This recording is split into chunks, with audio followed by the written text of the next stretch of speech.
Hi guys, today I'll be taking a look at a flawed tactile switch, the Gateron Jupiter Banana. Let's get started.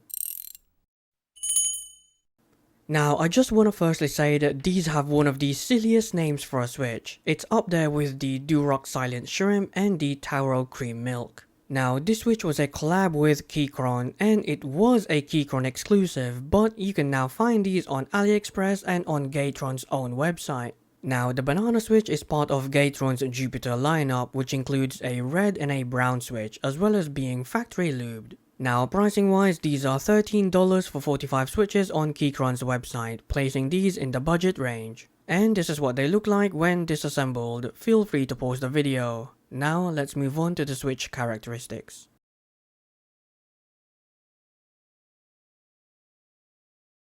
On-center key presses are smooth, with only minor scratchiness at very slow key presses. Off-center key presses aren't as smooth, with more noticeable scratchiness at very slow key presses. Overall, they're still a decently smooth switch, but I would personally do a re-lube if I wanted more smoothness out of them. 7 out of 10. Now, according to Keycaps, these switches have a peak tactile force of 59 grams at 0.5mm, an actuation force of 59 grams at 2mm, and a bottom out force of 53 grams at 3.4mm. Now, as you can see from this force curve I recorded, the Gateron Jupiter Banana were within its outlined specs, apart from the actuation force. The actual recorded force curve was 35.6 grams. This is well outside the 59 plus minus 10 grams mentioned on the specs sheet. However, they were all very consistent. As you can see, switch 3 deviated the most with a slightly later actuation point, a rounder tactility and more travel, but they were all pretty much in line with one another.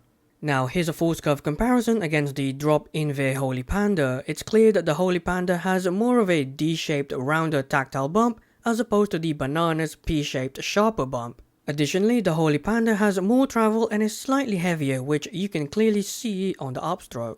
Now here it is against the 62 gram variant of the Gazoo Boba U4T. On the downstroke, the U4T features a P-shaped tactile bump with almost the same peak force as the banana switch. Overall, these have a medium to heavy weighting with decent consistency performance. Plus, despite it being very similar to the U4T's weighting, these feel heavier to type on.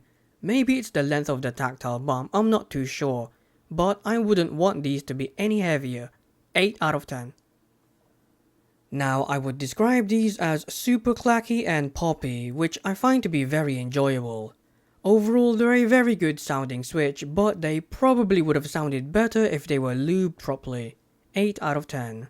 Now, take a listen and enjoy.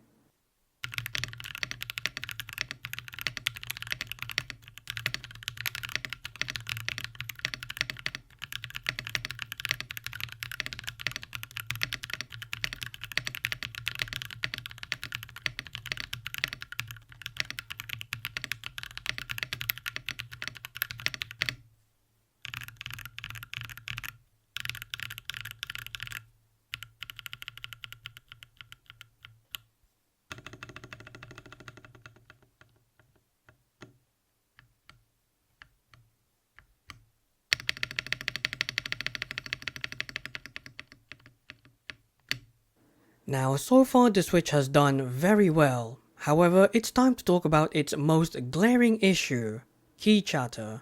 Now, ever since day one, it's had very noticeable key chatter, which would be understandable if this was a vintage, worn out switch. But it isn't. This is completely brand new.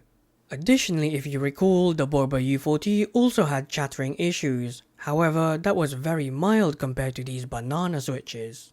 But on a more positive note, I really like the tactility and weighting of these switches. They are slightly heavier compared to the U4T, but that didn't really affect my typing performance. Overall, if it wasn't for the key chattering issue, this would have been such an easy recommendation. But Gateron done goofed with these. 5 out of 10. Now, key chattering issues aside, their gaming performance was a lot better.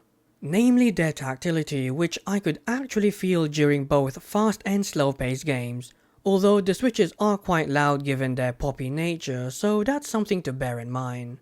However, I could feel noticeable scratchiness during slower moments, but this wasn't super distracting. I just figured it was worth pointing out. Overall, they were a bit too heavy for long periods of gaming, but they were perfectly usable and I didn't notice any key chattering here. 7 out of 10. In conclusion, I don't recommend these at any price unless you purely plan to use these for gaming, and even then there are better options out there. The final score for this Switch is 35 out of 50 or 70%, which is really good for a Switch with a major flaw.